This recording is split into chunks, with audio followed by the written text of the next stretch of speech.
How's everybody doing? My name is Christopher Brown, and you're now listening to Sports Talk with Chris, and this is episode 6, my top 5 at every position in the NBA.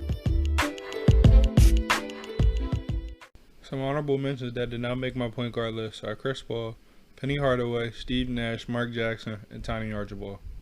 To start off my list at number 5, I have the glove Gary Payton. Now, Gary Payton was the best defensive point guard of all time. In his 17-year career, he only missed 25 games, and at one point, he held the longest active streak for games played. He is top 10 all-time in career assists. He's an NBA champion, Defensive Player of the Year award winner, 9-time first-team All-Defense all consecutive years, and 9-time All-NBA. His career stats are 16 points and 6 assists. If you think Patrick Beverley is a good defender, well, Gary Payton was 10 times better, and he had the ability to get it done on the offensive end. At number 4, I have Steph Curry. Now, I'm not a huge Steph Curry fan, but I will give credit when credit is due. Curry is the best shooter of all time. He's a 3-time champ and a 2-time MVP. Now, Curry has not played enough seasons yet for him to be any higher, and plus, the beginning of his career was affected by injuries and him playing on a rebuilding team. Now, right now, he's not even top 100 for career points. But all that being said, Curry has changed the game forever. He made the three-pointer into a weapon every team and every player wants to incorporate in their game. He has great handles, and he is an underrated playmaker and an underrated leader. At number 3, I have Isaiah Thomas. Now, Isaiah Thomas is one of the best little guards in NBA history. He's top 5 when it comes to handles and passing. He's a 2-time champ and a 1-time Finals MVP. He's the shortest Finals MVP of all time. Now, in his dominant 13-year career, he averaged 19.2 points per game, 9.3 assists per game, and just under 2 steals per game. In an era that was dominated by bigs and was mostly played inside out, he helped make the point guard position into what it is today. Not only will he get everybody involved, but he'd be the one to take clutch shots at the end. He is the only player to beat Prime Bird, Jordan, and Magic. If it wasn't for a terrible foul call in the 1988 Finals on Bill Laimbeer, Isaiah Thomas and the Pistons would be 3-time NBA champions. They would have three-peated, and his greatness would be even more appreciated.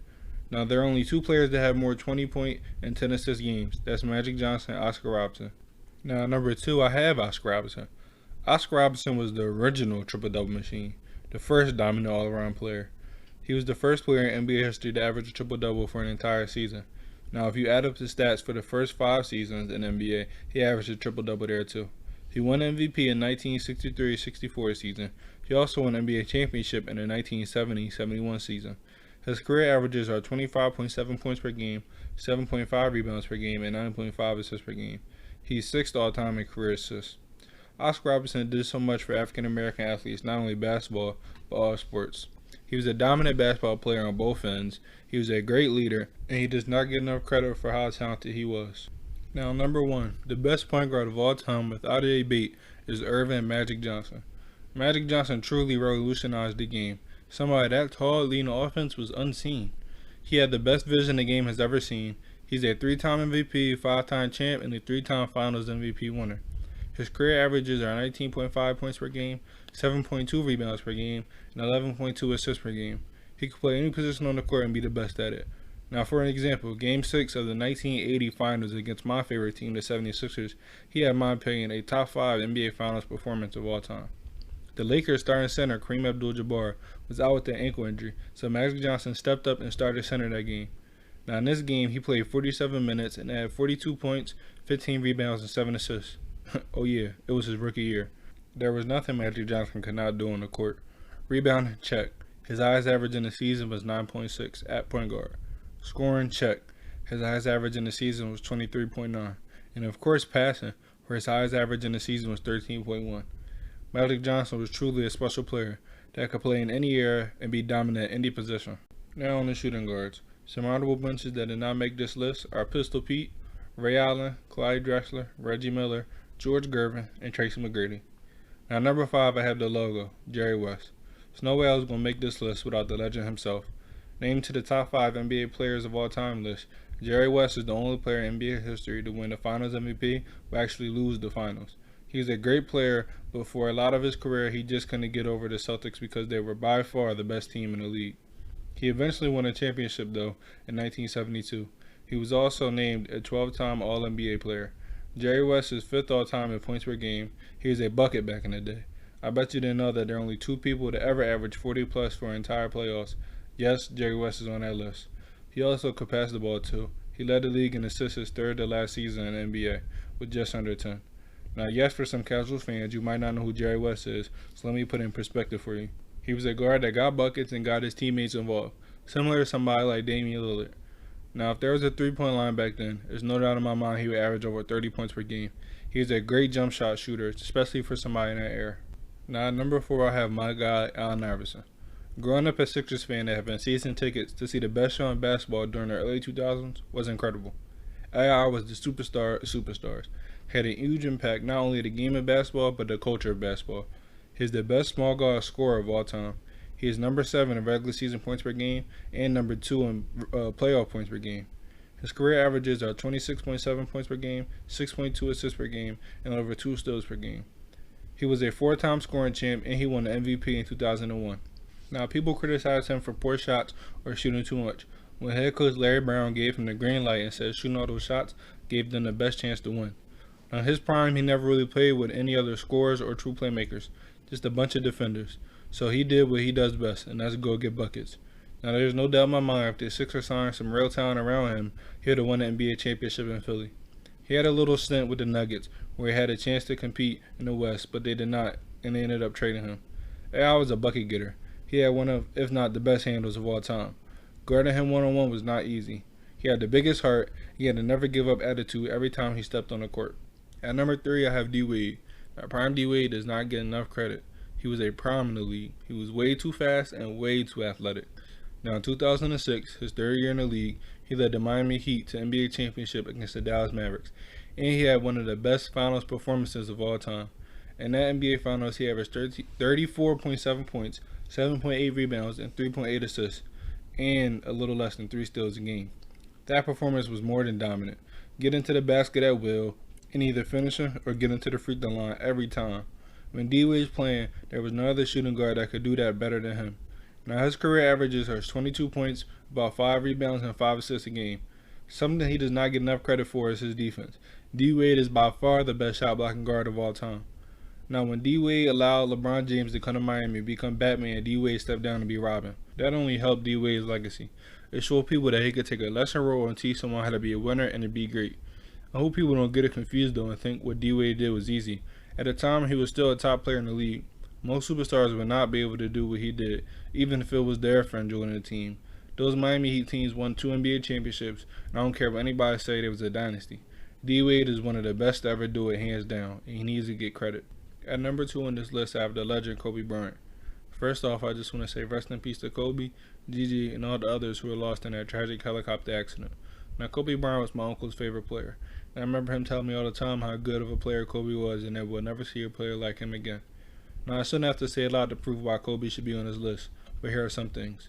He's a 5-time NBA champion, 2-time Finals MVP winner, 1-time regular season MVP winner. He scored 81 points in a game, top 5 in career points, 15 times selected to the All-NBA team, 12 times selected to the All-Defensive team, and the list just goes on. Kobe Bryant's career averages are 25 points, 5 rebounds, and 5 assists. To me, Kobe by far is the best tough shot maker in NBA history. Also, he's a very truly underrated defensive player. He was one of the last superstars that would go and destroy your best player on offense and then go shut him down on defense. When Shaq left the Lakers and Kobe was all by himself, those scoring nights he had were truly out of this world. He was getting double teamed, triple teamed, and teams were even running illegal defense to try to stop him, but it never worked. Somehow he'll still end up with 40 or 50. His drive and will to dominate is the standard not only for basketball athletes, but for all athletes around the world. He set a standard of excellence and work ethic.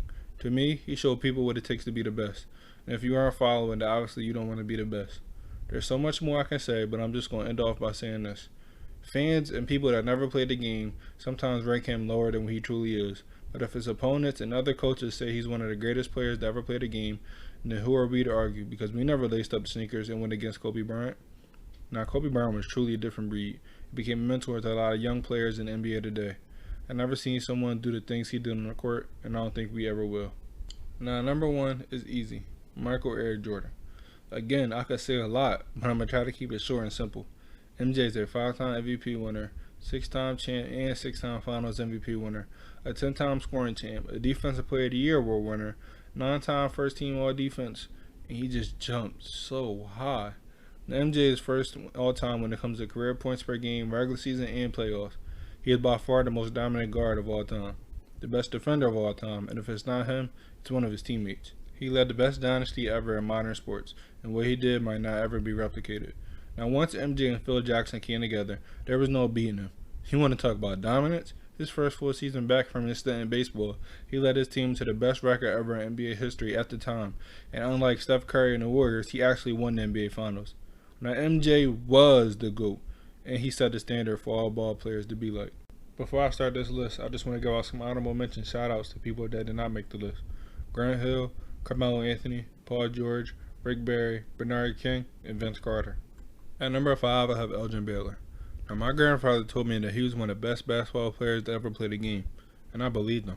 Then when I looked him up, he was even better than what I thought. His career averages are 27.4 points per game and 13.7 rebounds per game, which is 10th all time. And the crazy thing is, he was only 6'5". He was selected to the All-NBA team every year in the 1960s. Baylor helped change the game. Basketball was something of a grounded sport back then for a lot of NBA players, but Baylor was one of the first to be an airborne player by taking to the air for jumpers, rebounds, and he was one of the first players to dunk. At number 4, I have Julius Dr. J. Erving. Now, Dr. J was a beast. Before the NBA, he was dominating the ABA, averaging 28.7 points per game, 12 rebounds per game, 4.8 assists per game, 2.4 steals, and 2 blocks per game. Now, in his 11 NBA seasons, Dr. J was an 11-time All-Star and made 7 All-NBA teams. He won the league MVP in 1980-81 season, and he led my Philadelphia 76ers to their most recent title in the 1982-83 season. In NBA, he averaged 22 points, 6.7 rebounds, 3.9 assists, 1.8 steals, and 1.5 blocks per game. He took the game off the floor and made it to airborne league for real. And when it comes to highlights, he might have the best. If you add his ABA and his NBA stats, he's a top 6 scorer in the history of the sport. At number 3, I have the snake himself, Kevin Durant. Now, in my opinion, KD is the best scorer and the most complete scorer of all time. He can score at the rim, in the post, the mid-range, and the three-point line. He's the true definition of a 3-level scorer. He's as tall as a center and has handles like a guard. His career stats are about 27 points per game, 7 rebounds per game, 4 assists per game, and a steal and a block per game. He's a 4-time scoring champ. He won 2 NBA championships and 2 finals MVPs. He also won a regular season MVP. And he currently ranks 6th all time when it comes to career points per game. One thing Kevin Durant stands out for when it comes to scoring is how efficient he is. For the majority of his career, he shot over 50% on 2-point shots and 38% from the 3. Now, when Kevin Durant did the snake stuff he did when he went to Golden State, he got a lot of pushback from people, including me. But he said he only went there to play real basketball and not be a one-on-one player all the time, and I can get that. His numbers didn't drop, they all increased, including his shooting percentage. His defense got way better, and I think he became a better overall player as well. Now, in order for him to move up on this list, he has to lead a team to NBA championship and win. Yes, he has 2 rings, but he did join his best team in the NBA, so it's not like he truly had to fight for him. All in all, Kevin Durant is the best scorer the game has ever seen, and if it wasn't for injuries, he would already be top 20 in career points by now. At number 2, I have Larry the Legend, aka Larry Bird. Now, Larry Bird was partially responsible for saving the league from the wild 1970s era. His career averages are 24.3 points per game, 10 rebounds, 6.3 assists, 1.7 steals, and 0.8 blocks. Larry was one of the greatest all-around players of all time, and he was the second best player on the second best franchise in the NBA. He's a 3-time champ, 2-time Finals MVP winner, and a 3-time regular season MVP winner. He was one of the best shooters of all time, and especially in the era that where the three-point line was just getting introduced to the league. He shot 37% from the 3. If Larry Bird played in a modern era, I would not be surprised if he shot close to 7 threes a game. Now, if you really want to know how dominant of a player Bird was in his prime, in the 1984-85 season and the 1985-86 season, Bird received a combined 146 of the possible 156 first-place MVP votes. That's the largest percentage of first-place votes that any player has ever got in a 2-year span. Larry Bird truly had no flaws in his game. At number 1, I have the GOAT himself, King James. Now, LeBron is by far the best small forward of all time. His career averages are 27, 7 and 7, while shooting over 50% from the field. Now, to be honest, it's unfair to label him as a small forward because he plays with the strength of a power forward and has the ball handling and passing ability of a point guard.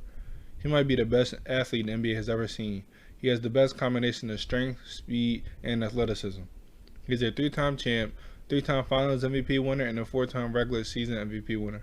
He also won a scoring title, and he is 4th all-time in points per game, 3rd all-time in career points, and 8th all-time in assists. He is by far the best all-around player to ever play the game. He can guard and play any position on the court. He is in year 17 and is still the best player in the league. He hasn't had a drop-off since he entered the league in 2003.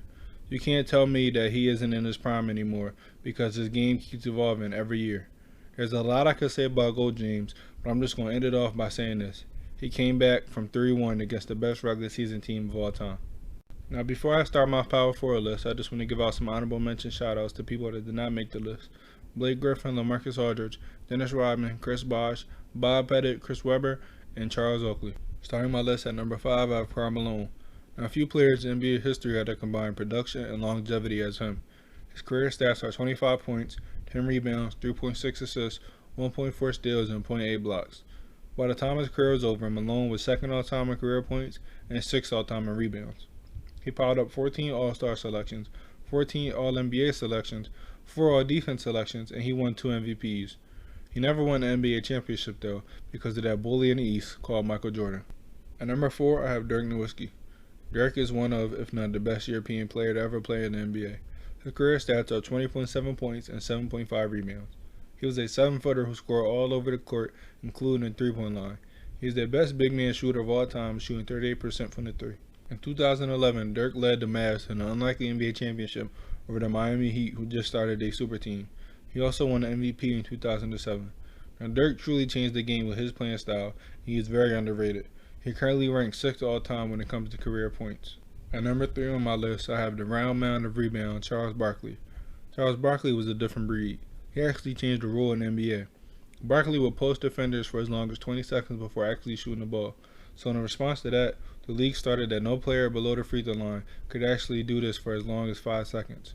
His career stats are 22 points, 11.7 rebounds, 3.9 assists, 1.5 steals, and 0.8 blocks. Even though he did not win an NBA championship, he is still one of the most dominant players to ever play the game, especially for a power forward that was listed at 6'6", but allegedly is no taller than 6'4". Now, he was a high-volume scorer, but very efficient, shooting 58% from the field for his entire career. Now, if you remove the three-point attempts from Barkley's stat sheet, his true shooting percentage would jump to 63.7, which would move his all-time rank from 11th to tie DeAndre Jordan for 2nd. Charles Barkley changed the game by being one of the first power forwards, scratch that, one of the first big men, to guard the rebound, and instead of passing it to the point guard, he would take the ball and go coast to coast.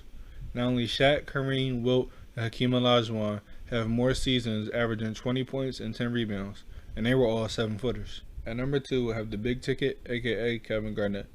KG is one of my favorite players of all time because of how intense he was on the court. His career stats are 17.8 points, 10 rebounds, 3.7 assists, 1.3 steals, and 1.4 blocks. He was truly dominant on glass. Now, from the 99-2000 season all the way to the 2007-2008 season, Garnett led the NBA with 12.4 rebounds per game, and he's 1st all-time in career defensive rebounds. If y'all think Giannis Antetokounmpo is good, well, prime KG was 100 times better. He's one of the first big men to be a real face-up player. He had handles for his size, he could shoot, and he could score in the post to make him a very dynamic scorer. He was also one of the best defenders of all time. He could guard every single position. He was named to the All-NBA defensive team 12 times, 8 of which was first team. Now, number 1, the best power forward of all time is the big fundamental, aka Tim Duncan. His career stats are 19.6 points, 11 rebounds, 3.1 assists, 0.7 steals, and 2.2 blocks. Now, no power forward has made more All-NBA teams but 15. He is a 5-time champ, 3-time Finals MVP winner, 2-time regular season MVP winner. He's 5th all-time in career blocks, 6th all-time in career rebounds, and 14th all-time in career points. Timmy D was dominant in 3 different decades and won championships in each. He's the ultimate franchise player.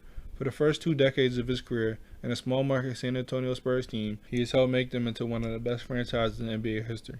He came into the league dominant after spending 4 years in college, and only helped them by playing with David Robinson. Yes, Timmy D is quiet. Yes, he doesn't showboat, but that does not take away from his greatness. Now, before I give out my list for centers, I just want to give out some honorable mention shout-outs to people that did not make the list. That's David Robinson, Bill Walton, Alonzo Mourning, Joel Embiid, Patrick Ewing, Dwight Howard, and Yao Ming. Starting off my list at number 5, I have Hakeem the Dream Olajuwon. Now, Hakeem was a 2-time champ, an MVP winner, 2-time Finals MVP winner, 2-time Defensive Player of the Year winner, 12-time All-NBA selection, and 9-time All-Defensive selection. He is number 1 in career blocks and number 3 in career blocks per game. He was the best post player of all time. He has the best footwork of all time. Now, Hakeem leading the Houston Rockets to 2 back-to-back championships was memorable because Hakeem was the only superstar on that Rockets team. He was surrounded by a lot of quality, clutch role players. He might be the only superstar to win a championship by himself, let alone 2. At 4, I have the best winner in basketball history in Bill Russell. Bill Russell is an 11-time NBA champion and a 5-time MVP. Before I say anything else, I just want to say the man won the NBA championship for 10 straight years. That's unheard of. His career stats are 15.1 points per game, 22.5 rebounds per game, 4.3 assists per game while shooting 44% from the field. He is number 2 in total rebounds. He was a great leader and an ultimate defender. If blocks and steals were tracked back then, I'm pretty sure he would be the leader in every single major statistical category. Now, at number 3, I have Wilt the Stilt Chamberlain. When it comes to records, I feel like Wilt might hold them all. His career stats are 30.1 points per game, 22.9 rebounds per game, 4.4 assists per game, and like Bill Russell, if blocks and steals were being tracked back then, pretty sure he'd be at the top of the list. He's a 2-time NBA champ, a 4-time MVP winner, 7-time scoring champ. He's number 2 in career points per game, number 1 in total rebounds. He scored 100 points in a game. He has the highest average in points per game in a season with 50, and in rebounds per game for a season with 27. He has the most points scored in an NBA season, and he grabbed the most rebounds in an NBA season. He is number 7 in career points, and he retired 47 years ago. Now, some crazy Wilt Chamberlain games is him grabbing 55 rebounds in a game. He's the first person to have 20 points, 20 rebounds, 20 assists in a game. He has 118 50-point games. Wilt is one of a kind type of athlete, and he's one of the greatest to ever do it. He was so dominant that the NBA literally had to change the dimensions of the painted area to try and offset his presence on the block. At number 2, I have the guy I share a birthday with, the most dominant player to ever play, Shaquille O'Neal. His career stats are 23.7 points, 10.9 rebounds, 2.5 assists, 0.6 steals, and 2.3 blocks. His best season in the NBA was the 1999-2000 season for the Los Angeles Lakers. He averaged 29.7 points, 13.6 rebounds, 3.8 assists, and 3 blocks, while leading the league in scoring, field goal percentage, PER, offensive win shares, defensive win shares, and win shares per 48 minutes. And that season was his one and only MVP year. Now, Shaq is a 4-time NBA champion, 3-time Finals MVP winner, and he's top 10 in blocks and points. He's the best center of this generation and possibly the last great center in NBA history. His sheer size and strength overwhelmed everybody in the league. There was nobody in the league that was that big, athletic, and had the ability to run the floor. On the block, he was a beast. He could bully anyone down there. He also had a bag of moves, whether it was his post hook or his drop step. Now, number 1, the best center of all time is none other than Kareem Abdul-Jabbar. Kareem does not get enough credit for his greatness and his longevity. Some players have remarkable peaks, some have ridiculous longevity, but Kareem had both. He averaged at least 20 points per game in a remarkable 17 consecutive seasons. His career averages are 24.6 points, 11.2 rebounds, 3.6 assists, 0.9 steals, and 2.6 blocks. He is number 1 in career points, number 3 in career blocks, and number 3 in career rebounds. He is most known for his infamous skyhook, which is probably the most unguardable move of all time. He won 6 NBA championships, 6 MVPs, and 2 Finals MVPs. It's crazy to think that Kareem Abdul-Jabbar won Finals MVPs 14 years apart. That will never ever happen again. Tender, all I gotta say is he has more MVPs than anyone, more career points than anyone, more career win shares than anyone. To simply put it, no center will have a better career than Kareem Abdul-Jabbar. Well, there you have it. That was my top 5 at every single position. If you got anybody that you think should be added or somebody that shouldn't be on the list, you could let me know. You can hit me up on Instagram and Twitter at sportsw_Chris. Thank you for listening and stay tuned for future episodes.